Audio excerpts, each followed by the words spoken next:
Баршаңызға қайырлы күн достар, менің каналыма қош келдіңіздер. Бүгін сіздермен осындай қазанды небәрі 5 минутта тазалайтын әдіспен бөлісемін. Өздеріңіз көріп тұрғандай май ыдыстарды және де кір болып кеткен майлы ыдыстарды 5 минутта тазалайтын боламыз. Химикатсыз осындай тап-таза болып шығады. Сіздер де менің тәсіліммен жасап көріңіздер. Видео ұнаса лайк басып, комментария жазып, тіркелмеген жаңа көрермен болсаңыздар тіркеліп, осындай қазақша каналдардың дамуына аз да болса өз үлестеріңізді қоса кетіңіздер. Осылай өздеріңіз көріп тұрғандай қандай ыдыс болса да осы менің тәсіліммен жасасаңыздар сіздердің ыдыстарыңыз осындай тап-таза болып шығады. Әсіресе осындай алюминий ыдыстар болса, мантабаркілер дәл видеодағыдай жып-жылтыр болып, жаңадан алған ыдыстарыңыз ұқсап жылтырап тап-таза болып шығады. Ең алдымен бізге кір сабын қажет болады. Ол үшін оны осылай түркіден пышақпен турасаңыздар да болады, болмаса түркіден өткізсеңіздер де болады. Ең алдыменен ұсақтап туралған кір сабымызды саламыз. Үлкендеу ыдысқа, ыдыстарымыз сиятындай ыдыс алыңыздар, үлкендеу, кеңдеу. Енді оның үстіне сұйық май қосамын, 6 қасық. Кез келген сұйық май жарай береді.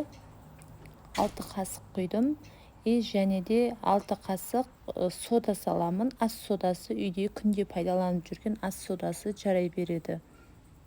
Бұдан да 6 қасық салдым. Және де үйде порошок болса, қандай порошок болса да бола береді. Одан да 6 қасық салатын боламыз. Барлығын жақсылап араластырып, 6 қасық порошок салдым. Осыны жақсылап араластырып, оның үстіне су құямыз, толтырып, газге қойып, қайнағанын күтетін боламыз. Өздеріңіз көріп тұрғандай, міне тәпеншемізді салдық. Бұл тәпенше осылай ұстағышын алып тастамасам сыймайды екен. Бұрап алып тастайтын боламыз.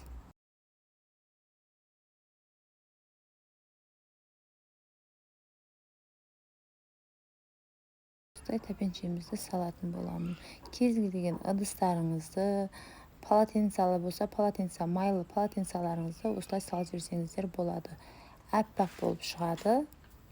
Сөйтіп осыны жарты сағатқа қайнатамыз. Міне менің шәйнегім іші, сырты осындай май болып кеткен. Енді осыны да салып, жарты сағат қайнататын боламыз. Сіздер де жасап көріңіздер, сіздерге де ұнайтынына сенімдімін. Өте керемет тәсіл екен. Қырып, әуре болмайсыздар. Өздеріңіз көріп тұрғандай жарты сағат салдым, қайнады. Қайнаған екен. Енді осыны алып, шетінен алып, ыстықтай жуып тазалап аламыз. Ыстықтай жуып алыңыздар, өйткені суып қалса, қайтаң майы қатып қалуы мүмкін. Сол үшін ыстықтай кезінде сәл-сәл ысқыласаңыздар, майлары кетіп қалады. Жібіп тұрған кезде ешқандай күш салудың қажеті жоқ. Өздеріңіз көріп тұрғандай, міне жібіп тұр. Осылай 5 минутта осылай тазалап аласыздар ыдыстарыңызды. Міне өздеріңіз көріп тұрғандай жібіп тұрған кезде осындай пышақтың көмегі болмаса, қырғыштың көмегі болмаса, губканың көмегіменен осылай ысқылап жусаңыздар болады. Оңай кетіп жатыр. Жібіп тұрғаны көрініп тұр. Енді қазанымызды саламыз. Қандай ыдыс болса да сала беріңіздер. Осылай суымызға қандай ыдыс болса да тап-таза болып шығады.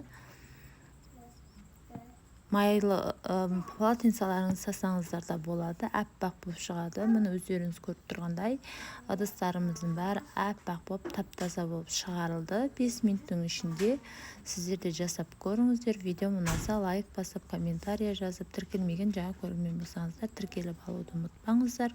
Осындай қазақша каналдардың дамуына аз да болса өз үлестеріңізді қоса кетіңіздер.